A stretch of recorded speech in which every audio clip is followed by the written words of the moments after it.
dhegaystayaal waa la joogo iyo goor la joogaba jacaylku waa dareen ku samaysan abuurta noolaha intiisa badan gaar ahaan dadka iyo xoolaha kale ee naasleyda loo yaqaan sidaasoo ay tahay haddana ujeeddada jacaylku waxay ku jirtaa tira ahaan kuwa ugu yar ujeeddooyinka maansadii hore ee soomaalida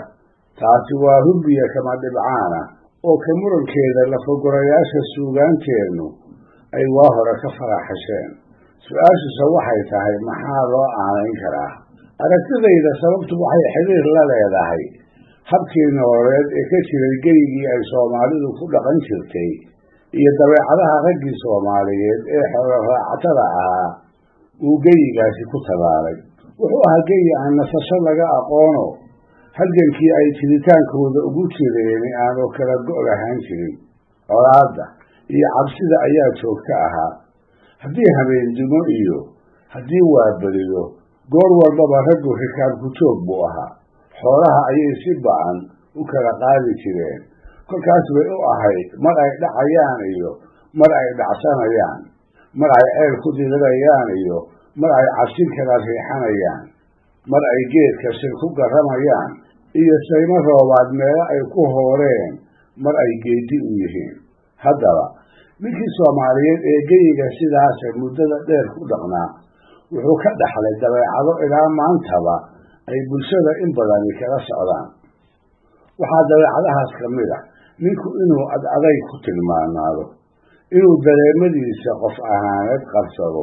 oo waxa laabtiisa ka guuxaaya dadka kale aysan si fudud uga ogaan siljireeca iyo dabacsanaantu waxay ahaayeen wax ninkii lagu ogaado lagu daraabo dhifna waxaa ahayd saygu haweeneyda u dhaxda inuu magaceeda ugu yeedho ama meel laga arkaayo uu ku salaamo ama uu ku yidhaahdo waan ku jeclahay ha la weheliyo ama labadooda oo keliya ha ahaadeene sidoo kale in doontaba ha jeclaadee waxaa dhif ahayd carruurta uu dhalay midkood intuu madaxa u saraaxo inuu si caddaana ugu muujiyo gacdada uu laabta ugu hayo ceeb aan ceebi ka weynayna waxaaba loo yiqiin indhaha ninka ragga ah oo sabab kasta ha lahaatee ay ilmo ka soo daadato sidaa daraaddeed geyiga caynkaasi ma ahayn guubaabo diradiro iyo abaabul dagaal mooye geyi maaweelada iyo maansada dabacsan ee dareenka jacaylku ay ku bulaali kareen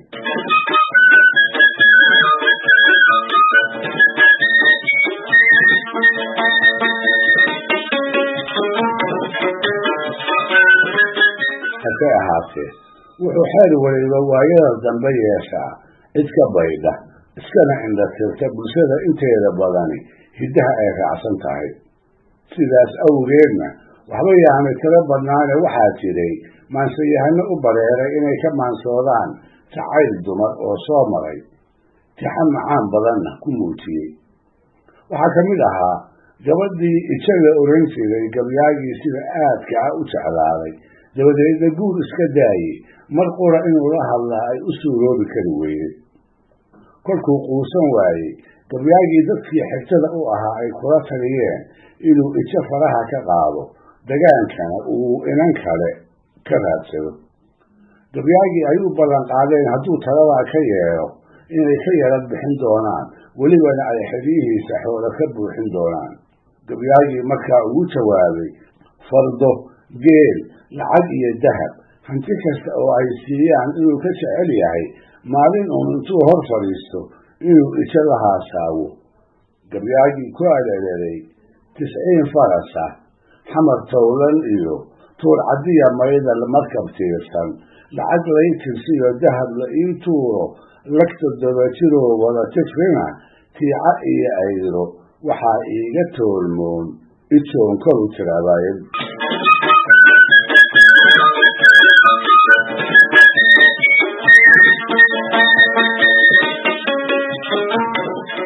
maansayahanadii soomaaliyeed ee qarnigii 19 hana qaaday waxaa ku jira nin jacaylkii la soo gudboonaaday aan qarsane mar walba ku dheeraysan jiray meel walbana ka sheegi jiray waa maansayahankii weerar bulxan la oran jiray ee ay qamaan bulxan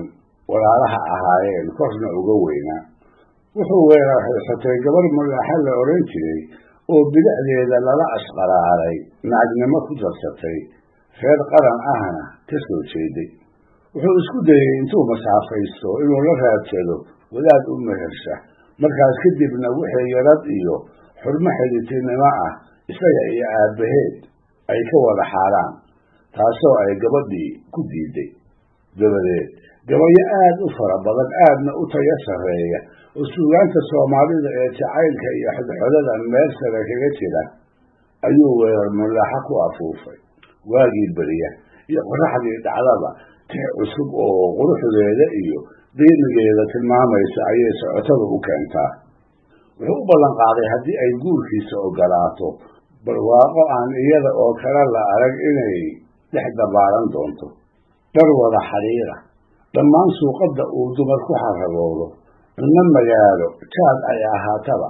iyo saddexda wariyahaad xoolaha ay soomaalidu dhaqato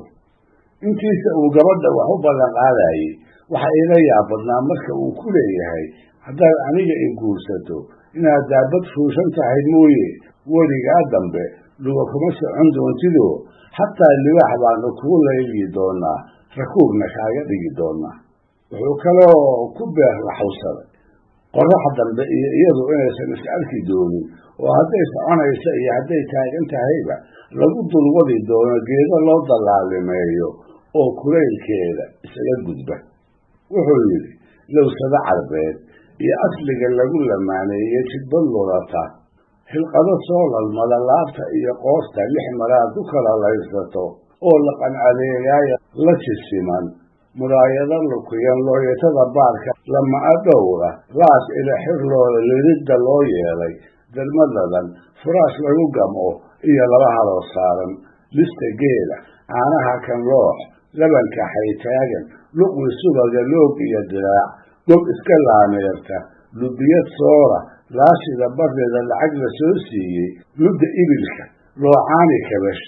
laqaya gooleedka lafayaraha aan kuu dejiyo laanka anigoo ah mulaaxooy libaaxkay ku tahay inaanu kuu leeliyo luga kuma geshide daabad baa kuu laxaad noqonne laan baan dallaayadin shamsada lowga kaa qabanin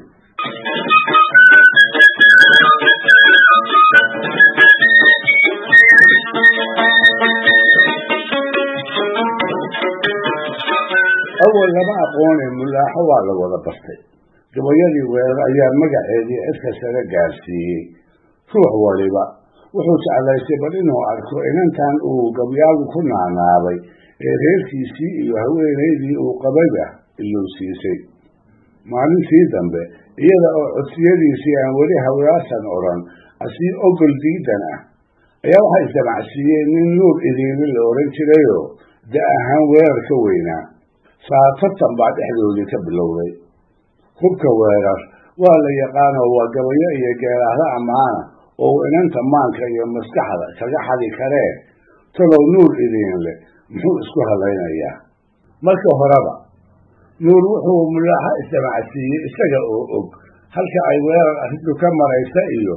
siduu inanta u jecel yahay degaanka ayuu wax kaga nool yahay wuxuu la socdaa maansadiisa faraha badan ee jacaylkeeda ku soo aroortay sidaas awgeedna isaga oo intaasba u warhaya ayuu la tartanka weerar u bareeray dadkii degaanka ayuu ku dhex shaaciyey goor ay ahaataba inuu mulaaxo guursan doono oo nin kastaa haggiisa ee ay isaga uun xila u noqon doonto dhabtiina nuur idin lamuu aqoon gabay uu qalbiga gabadha ku hanto ama uu tartanka ku galo sidasa ma hayso tixrihii weerar wax walaaca ma ay gelin wuxuu haystay hantidii waayadaas la isku halayn jiray tii loogu jeclaa geel badan oo dhowr kadin ah ayaa xeryaha uga buuxay isaga ayuunbuuna isku halaynayay maalintii dambe xaashada labada nin iyo gabadha rag si wacan u ogaa ayaa ina idinla la kulmay waxay kula kabtameen nuurow mulaaxa waxay u eg tahay tu aan gacan kuugu jirin marba haddii diidmo laga keenay ninka kugu haystaana uu yahay weerar bulxano waagii baryaba gabayada ammaanta ah qoraac iyo harimada uga dhigaya markaas buu ugu jawaabay cagweyntaa gabyi oo noqotay qoraah lagu maahmaaho isaguna uu ula jeeday anigu geelayga ayaan isku hubaa gabayada weerarna dad iyo daarad kama lihi oo horweynkayga iyo hareeradayda ayaa iga filan. dabadeed nuur idinle oo ishuba ayaa habeenkii dambe wuxuu u soo hoyday reerkii ay mulaaxa ka dhalatayoo siduu hidduhu ahaa inta yeelay inantii aabbaheed ka doonay. afmaran lama uu soconne geel iyo xoolo kale wuxuu bixin doono ayuu golihii ka sheegay. markaasuu odaygii inta raalli noqday halhaleel gabadhii u bixiyey. waxaa lagu heshiiyey daydka markuu yaradka keeno in isagana gabadha loo meherin doono. hase ahaatee kolkii wixii xalay dhacay waa berigii loo sheegay, mulaaxa way isa soo taagtay. waxaa laga soo sheegay inay ahayd aabbahaygu inay idinla ega yahay. wayse iska lahayde way ogeyd aabbaheed iyo nuur sida ay rabaan inay arrini ku dhammaan doonto.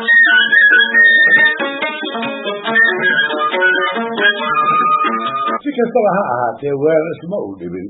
geela nuur idinle oo kale isagu ma lahayn, mar walbase reer adduun oo aan dhammaad lahayn ayuu mulaaxo ugu ballan qaadaa haddii ay guursato. gabaygiisan aan kol dhow marin doono sida laga garan karase wuxuu weerar aad isugu halaynayay aftahanimo iyo laandheerannimo, labadaasoo ay la ahayd inuu nuurna kaga foori karo, mulaaxana ay ugu xilan karto. wax suuragal ah iyo waxaan ahaynba gabadha wuu ku sarsaftay. wuxuu ku xodxotay waalidkeed iyo walaalaheed ka sokow cid alla ciddii wax u galeenba inuu wax siin doono. waxaa kaloo la yaab lahayd inuu ku andacooday mulaaxan soo arkay qofkii ku yidhaahdaba inuu abaalgud faraqa uga buuxin doono. wuxuu yidhi,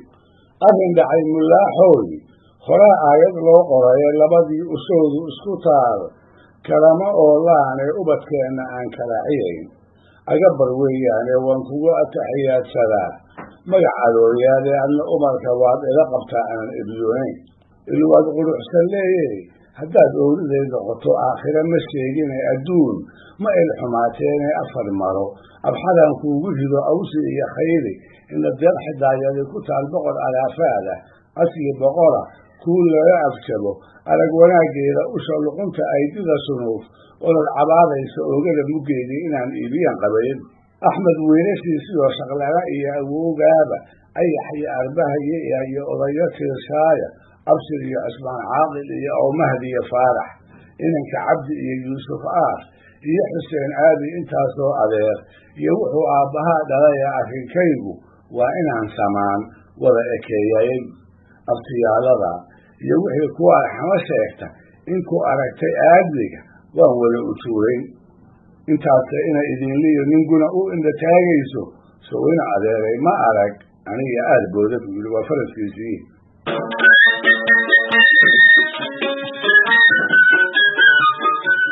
inkastoo habeenka oo idin iyo dhalaabta qaarkeedba ay mulaaxa maankiisa ku sugnay, haddana weerar ma xero la-ayn. haweenay aad u jeclayd ayuu qabay. qudheedana waxba kama qarsoonaynoo sida bulshada kale ee degaanku ay u ogeyd halka ay weerar ka marayso ayay iyana u ogeyd. in badan ayay isku dayday inay u caqli celiso oo uu iyada iimaansado. markii ay taas ku guulaysan weydana waxay u cabatay habloweyntii ay xigtada ahaayeen, kuwaasoo intii ay u dhibrin lahaayeen iyadii ceebta saaray. waxay ku canaanteen naag naaga haddii ay ku bannaan tahay inaan ninkeedu dumar kale u hanqaltaageen, welibana gabayo u tiriyeen.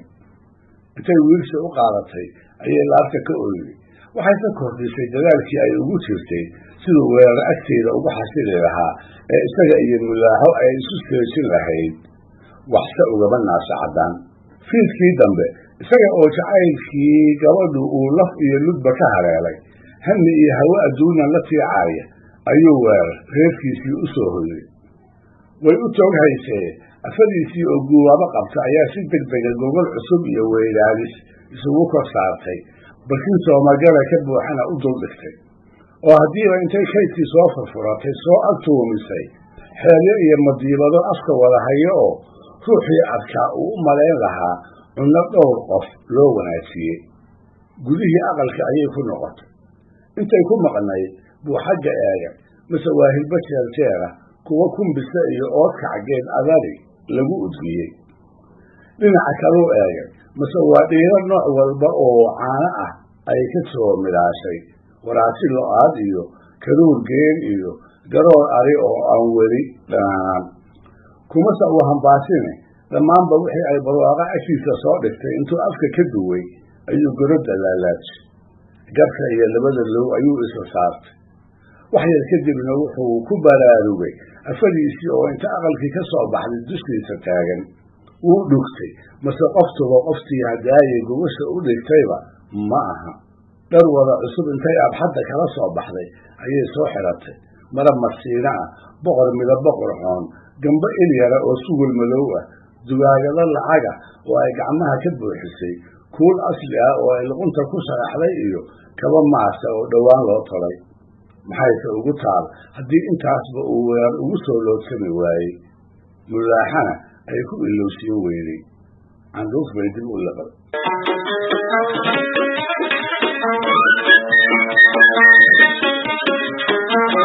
waxbayse ahaan lahayd cunadiidka sheekala-aanta iyo maqnaanshaha